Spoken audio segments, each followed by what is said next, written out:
Assalamualaikum, berjumpa kembali dengan Diana Siti Khotifah Channel. Jangan lupa untuk subscribe, like, dan komen. Kali ini saya akan memaparkan refleksi dan kesimpulan modul 1.1 tugas 1.1 A8 oleh saya Diana Siti Khotifah, CGP Angkatan 5 dari SDN Pengampon 1 Kabuh, Jombang, Jawa Timur. Dengan fasilitator Bu Nahdawati SSI MPD dan pengajar praktik Bu Cici Dian Ratna SPD.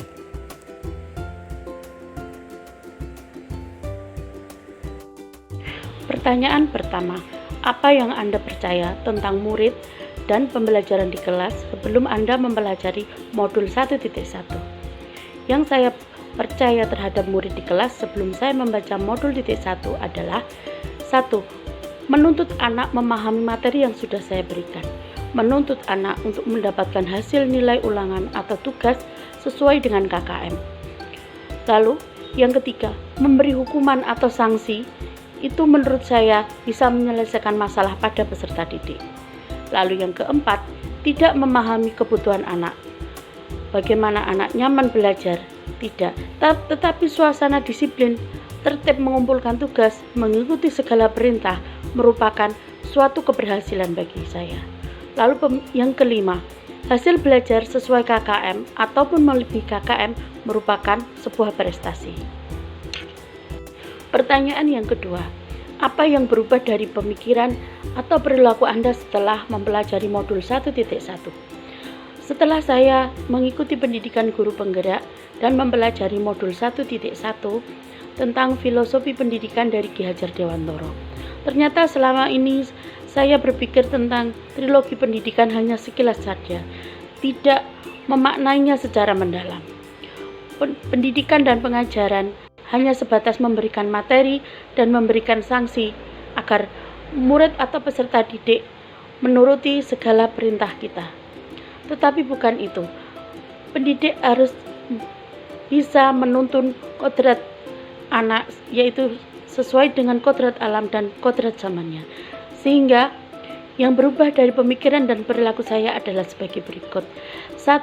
Membenahi mindset guru bahwa menuntun dan memberi tauladan sangatlah penting kepada peserta didik.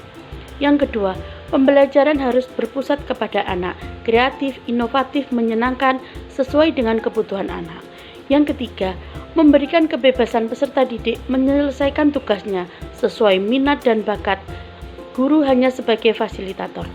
Dan yang keempat, menghargai setiap karakteristik anak, memberikan apresiasi agar lebih termotivasi, dan meniadakan punishment atau hukuman, karena punishment atau hukuman hanya akan membuat anak trauma.